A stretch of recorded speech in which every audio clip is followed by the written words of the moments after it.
Oh, it's you again. Are you looking for a die?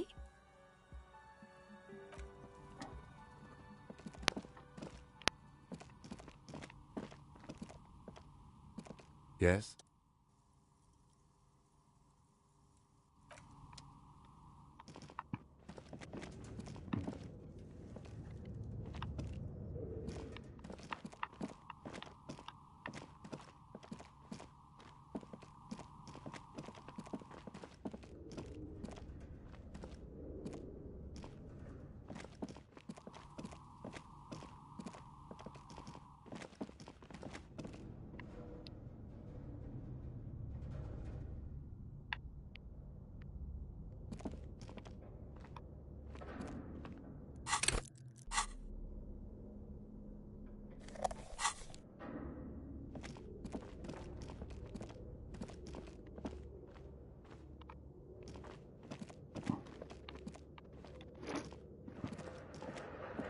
Tiles on the cube are still smoldering.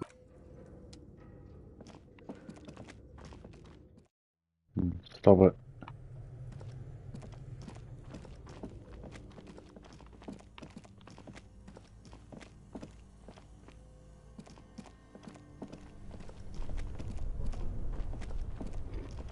Only the black cable is plugged into the breaker box, while the red one lies neglected on the floor.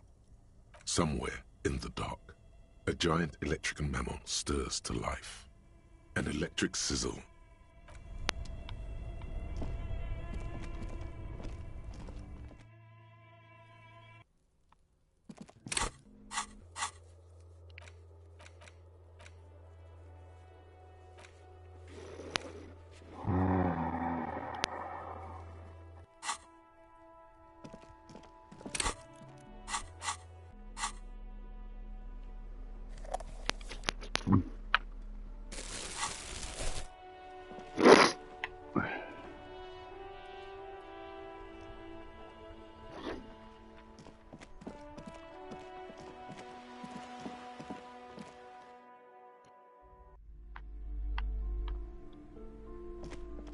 What have you found? And also, do buy the books. There may be teachings in them. A novelty dice maker? Well, spit it out. Why does she need the dice? For some kind of sorcery? Sometimes they use the ankle bones of sheep. I don't understand. If it's not her, then where is the source of the doom? How did she explain the curse? The narrative she's built herself. It does need tearing down. She's squeezing on the pendant too tight. A drop of blood in her palm. Just don't say you don't have any answer yet. The uncertainty is killing her. To hell with it. Perchance you ought to just lie, sire.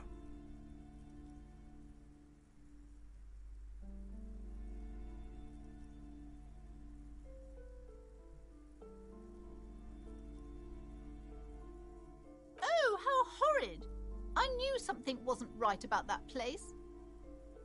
Tell me, did you find a way to break the curse?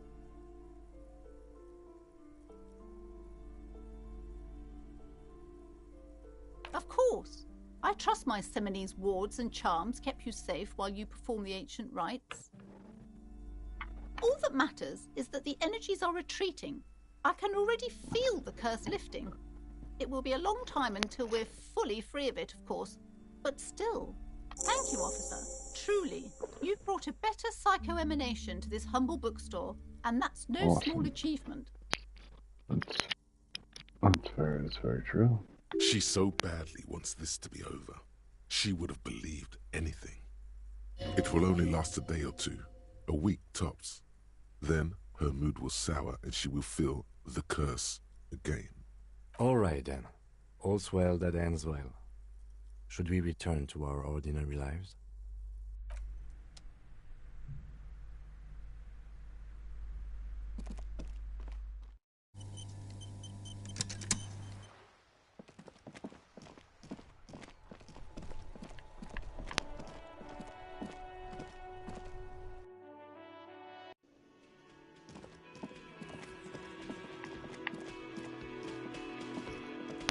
Can I help you? Got the 20 real? Good. You got the room for the night, but remember, you'll need another 20 real tomorrow.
Right to work! Right to work! Shame on you!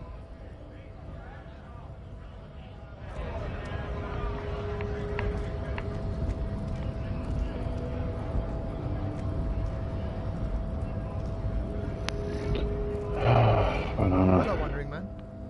How can I...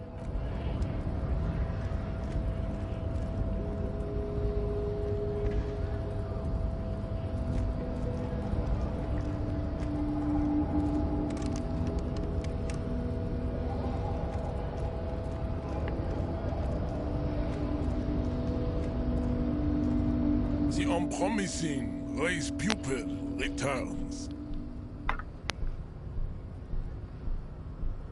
He does not so much as glance at the object.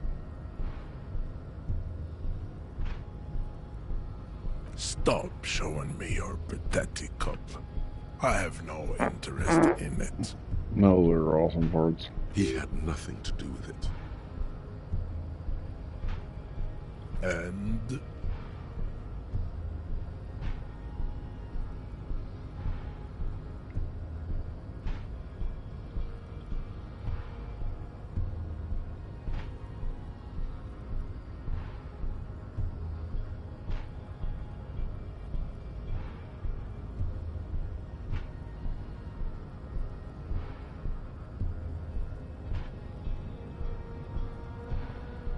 everyone can see that.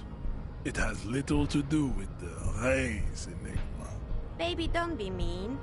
Give him another chance. Anything for you, babe.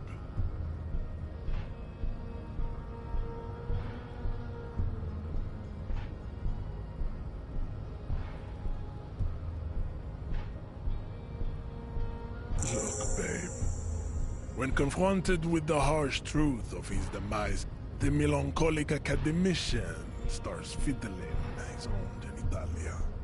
His bald spot betrays that he is a compulsive masturbateur. That's disgusting, Jean. It is. Beneath the veneer of academic jargon, the liberal theorist is a beast, a sexual maniac, and a deprived nihilist. Life is a game to him. Words are meaningless. No one is accountable for anything. Nihilistique ex maniac. I take pity on your urges. You clearly want to enter the harbor bad, like a little boy who wants to go on the potty. I can press the button for you. It will open the door. So, Very well. You may enter the door once. Our race conversation here has concluded. Finally. Let's go.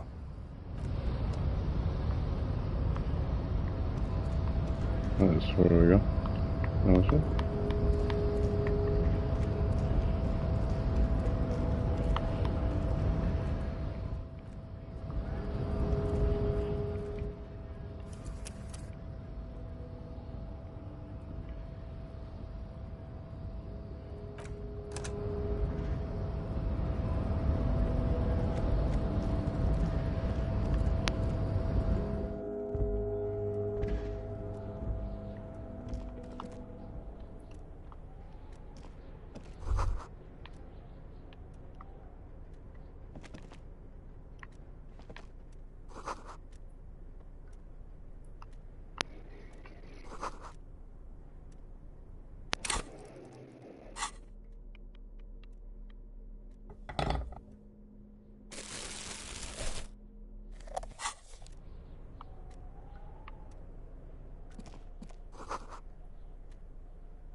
On second glance, someone has forgotten to properly close one of the drawers. It's unfortunate for the Union to just leave their paperwork lying around like this. The drawer opens smoothly. Inside is a well-organized selection of brown folders. Hundreds of documents containing logistical data. Two kinds of transactions stand out. Materials coming into Revachol from the outside world, from Muindi, Grad, and even Ilmara, and the same materials being handed over to companies inside Revachol. Kuron, Coal City, La Delta, and Jamrock are listed among the many districts where the imports are being sold.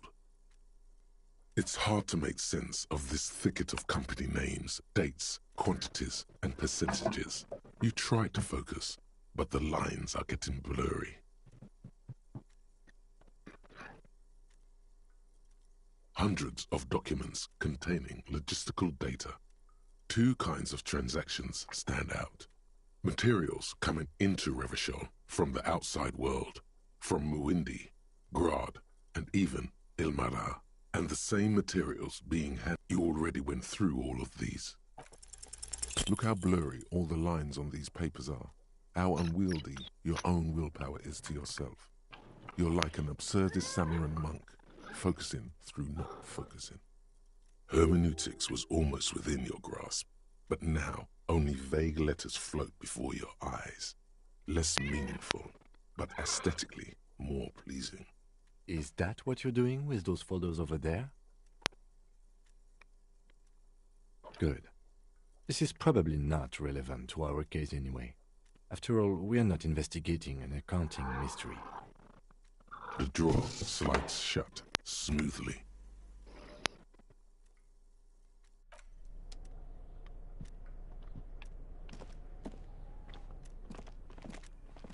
An imposing combination of a punch clock and a payphone is looking down at you from the wall. A note on the side says, "Tokens unavailable due to strike. Use change." The machine swallows your coin and seems to be waiting for your next move. Oh boy. Your fingers run over the dial pad. 005. That's the dialing code for Revachol. 4952, and a moment of hesitation before entering the final numbers. 993. Calling. Calling. Still calling. Then. Video Revachol, 24-hour video rental. We rent 8 and 10mm film for home use. This is Lammy. How may I help you? Video Reversal is a 24-hour video rental. We rent 8 and 10mm film for home use. This is Lummy. Sir, I don't know. It's a video rental. Maybe you rent videos here. No.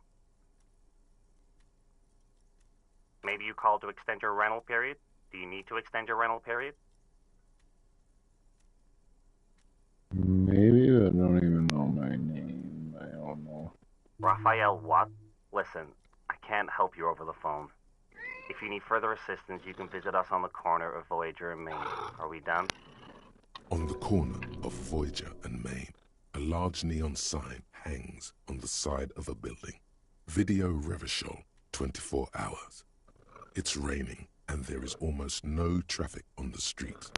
A woman's footprints in the mud lead away from the front door. Tiny heels tiptoeing down the road. Beautiful steps, light-footed with a lifetime ahead of them. You look up and the air seems to grow darker. Mm-hmm. What else? Mm-hmm. Suddenly you feel like you don't want to hear about video rentals anymore. You don't want to hear about any of it. It was all shit. It's over.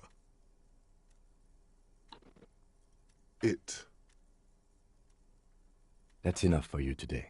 Let's conclude this call.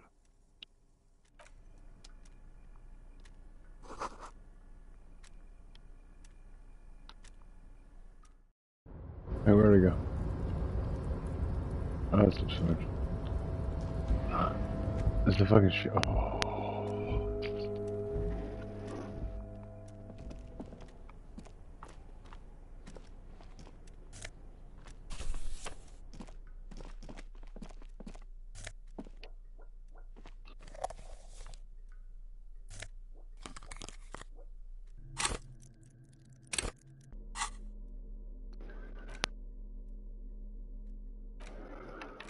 I might need all this shit.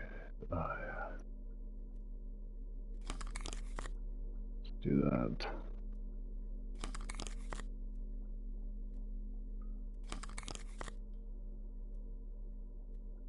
I'll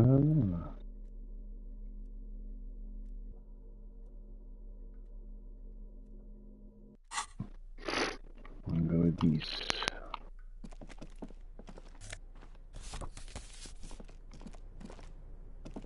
The file cabinet stands steady as ever. The drawers. The file cabinet.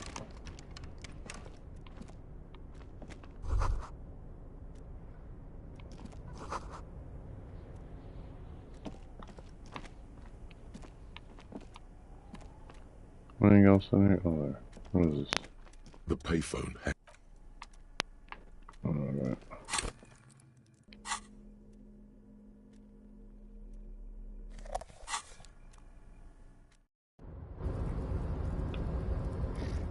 Yes.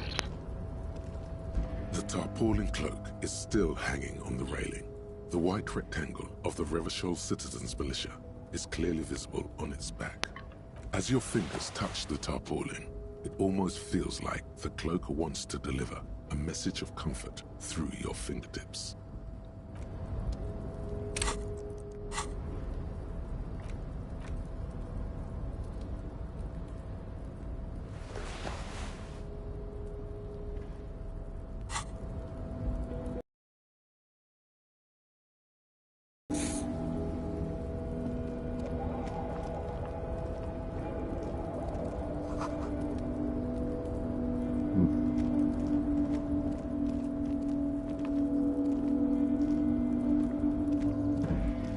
Hello.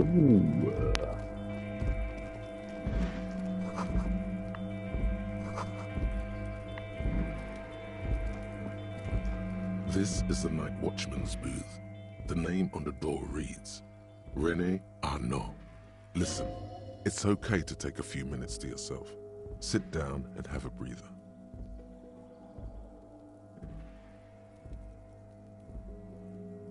If you must. But please hurry. We are pretty easy to spot up here. Nothing incriminating catches your eye. The cabinets are clean and their sparse contents meticulously organized. There's a framed photograph on the table. It's a black and white photo of a young couple out in a street fair. The man, Rene, is dressed in a Royal Carabinier uniform. The girl is young and very pretty. She is smiling playfully at the camera. Why did you take that picture of René?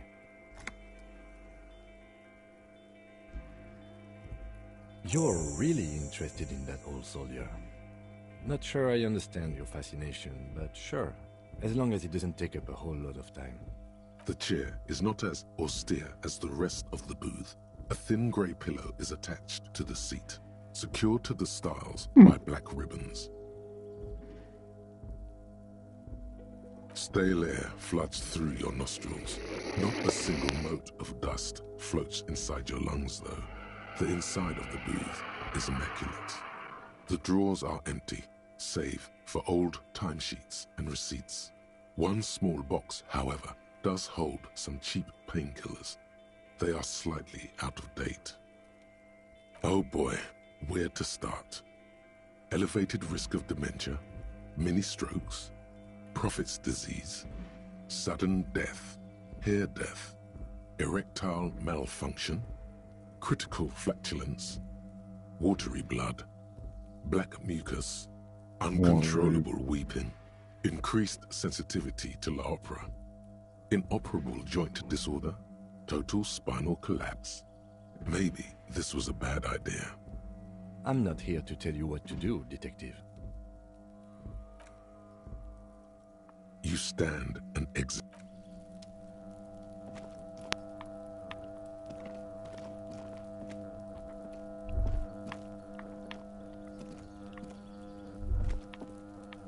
All those empty wine bottles and cigarette butts on the ground. Someone partied really, really hard here. Well, they went through 6 bottles of potent Pilsner, 3 bottles of Commodore Red, and almost 4 packs of cigarettes. It must have been pretty hard. Well, yes, I think we can say with relative confidence that it was you.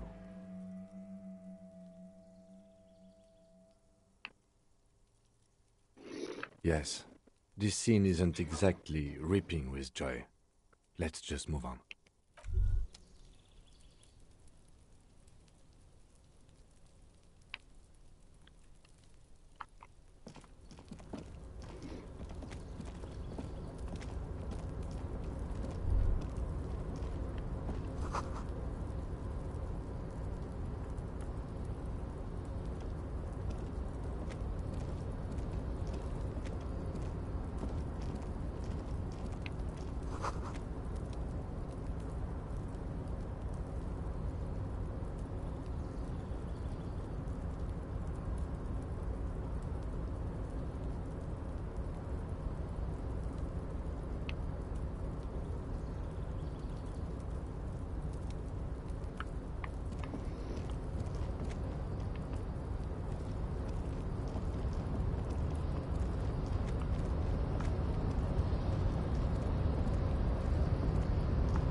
A rusting control panel with several knobs. 2 buttons marked Marche and Arrête are faded with use. It seems to control the large crane above. A container is attached to its hook block. Marche. On. Arrête. Off. With a loud grind, the crane shifts overhead, moving a massive metal container through the air.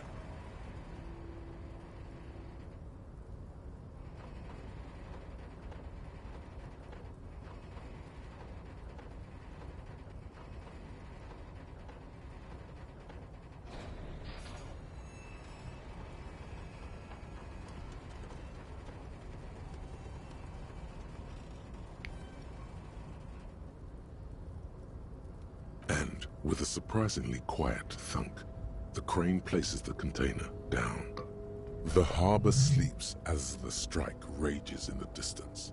The crane can rest again, now that its purpose has been fulfilled. Moving this container, of course. For this purpose it was built. For this purpose it has acted. And now it will rest. I can't see how that was worth the ruckus. except for seeing the crane in action, which I admit was satisfying. The crane does not return to its original position.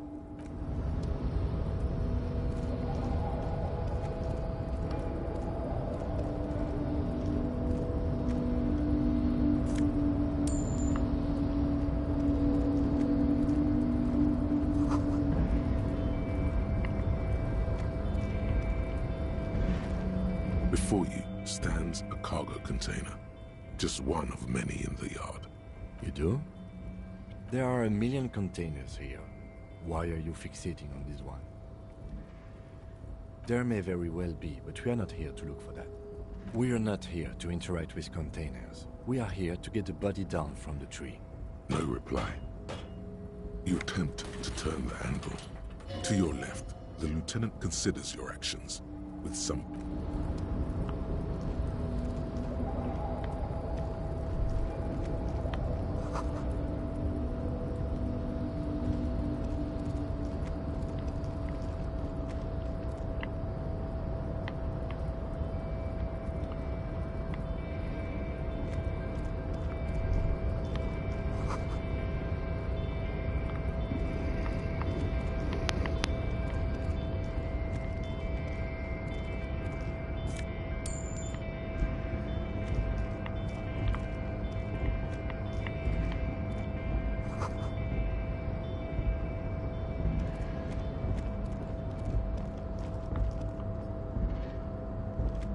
Hello.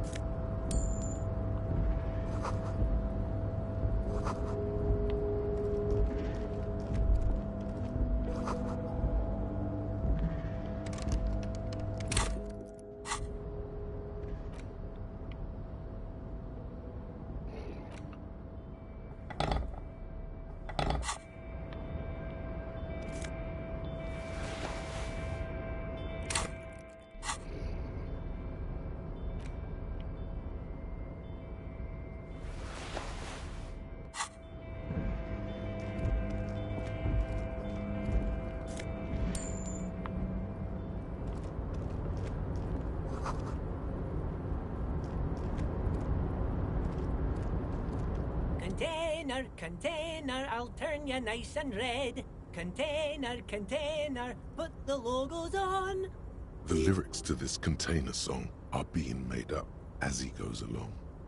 Good. The accent is so thick, it's impossible not to notice he's Ubi, from the vanishing peninsula of Ubisunt on Muindi.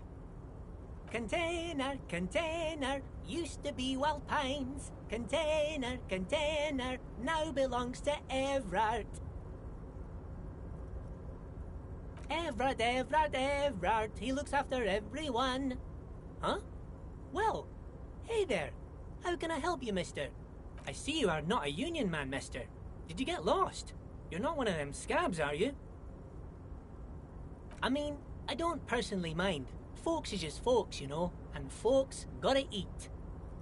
Just some of the other guys don't look too kindly on the scabbing kind, if you know what I mean, mister. Oh yes, born and raised in Irish, mister. Whoa. Mum had to leave my dad after he got a bit violent. Took us here to the new world. I was about 10 then, too old to lose my accent then.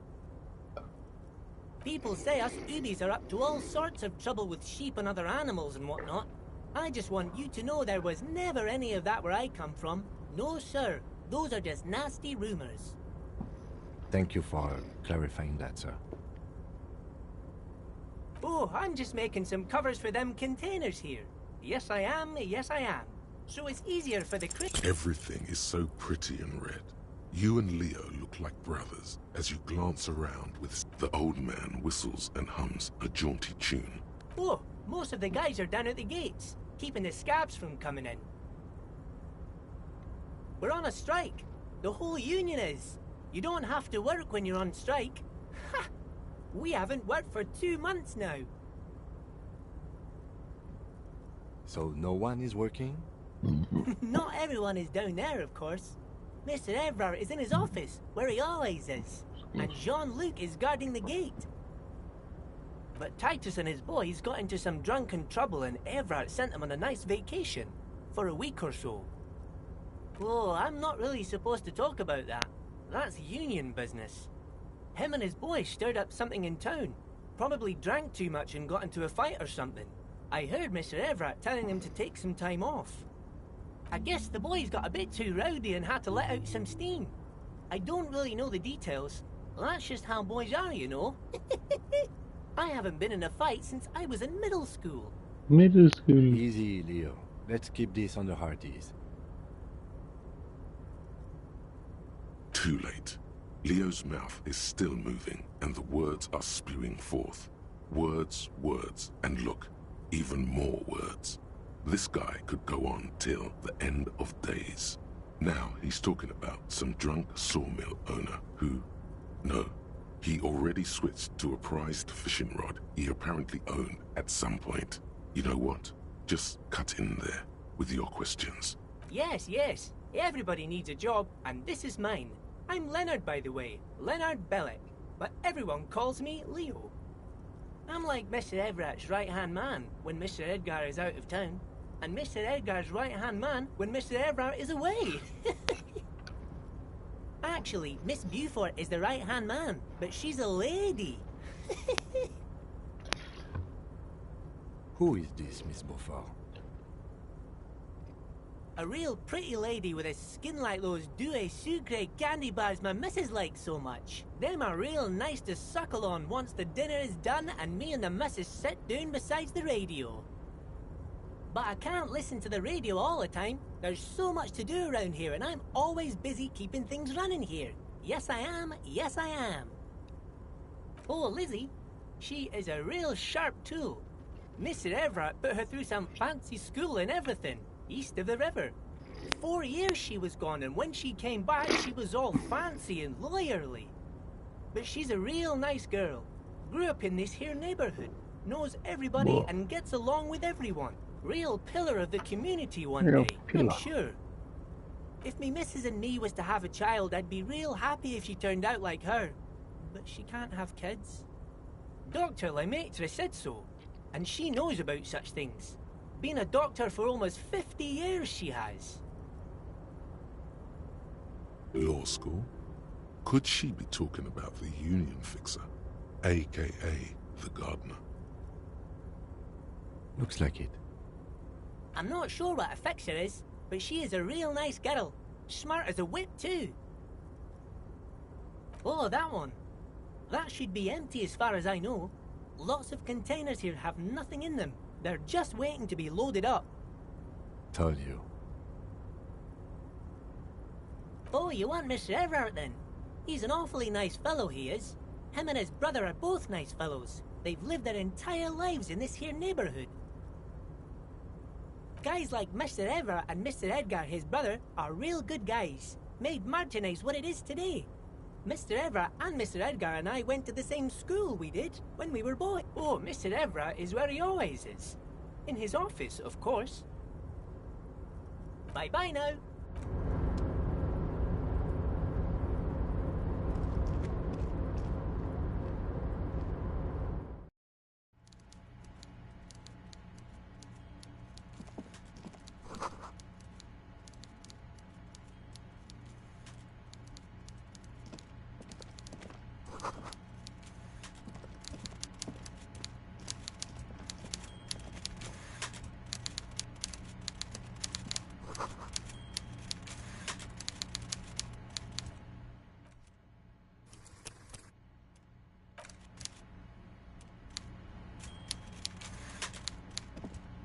Before you is a walrus of a man, seated behind a large desk. He looks up from his work, not the least bit surprised to see you.